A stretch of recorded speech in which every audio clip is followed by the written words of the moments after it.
Bienvenue au Bristol dans le cadre de la conférence du Wine and Business Club sur le thème « La génération Y est-elle impossible à manager ?» en partenariat avec l'IPAC Business School. Bonne conférence. La génération Y, qu'est-ce qu'on en pense? Alors la génération Y, je dirais que d'abord, la question se pose systématiquement à chaque fois que quelqu'un d'un certain âge arrive quelque part avec des personnes un peu plus jeunes. On se dit, ces gars-là, ou ces filles-là ne réagissent pas comme nous. Et là, c'est exactement ce qu'on est en train de dire. On est en train de dire, je suis un petit vieux, on a des gamins de 20 ans.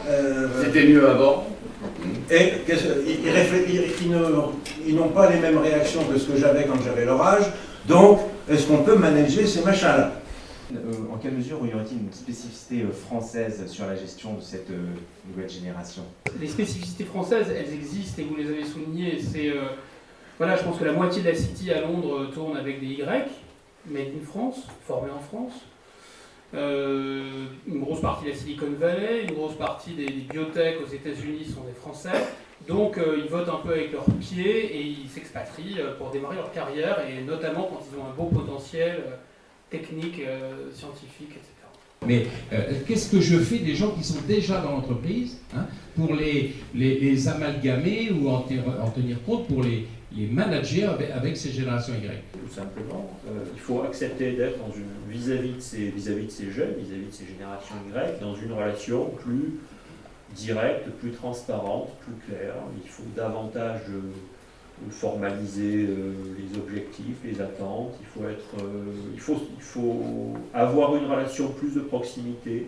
Mais je dois dire, pour essayer d'être plus général et plus représentatif, que ce que je constate aujourd'hui chez Groupama, c'est que les jeunes, parce que je ne sais pas pourquoi on parle des générations Y, les générations Y c'est les jeunes, sont globalement plus exigeants. Est-ce qu'on n'est pas en train d'ignorer finalement une très grande majorité de Y qui sont ceux qui sont effectivement incapables de ne pas faire 40 trucs en même temps et de donc de ne rien faire? Est-ce que ce n'est pas ceux-là qui vont poser un problème à un moment donné dans les entreprises parce que finalement, eux, ils ne sont pas capables de s'adapter? Je suis totalement d'accord avec ce que vous dites. Et ça ne serait pas vraiment un service d'imaginer, de passer le message que l'on va s'adapter. Moi, je pense qu'il faut prendre ça comme une vraie opportunité. Je pense qu'il y a une vraie demande, et ces personnes-là, si on les utilise bien, ils peuvent nous apporter véritablement un savoir et également mieux comprendre, j'insiste bien, nos clients. En revanche, moi, je ne suis pas d'accord.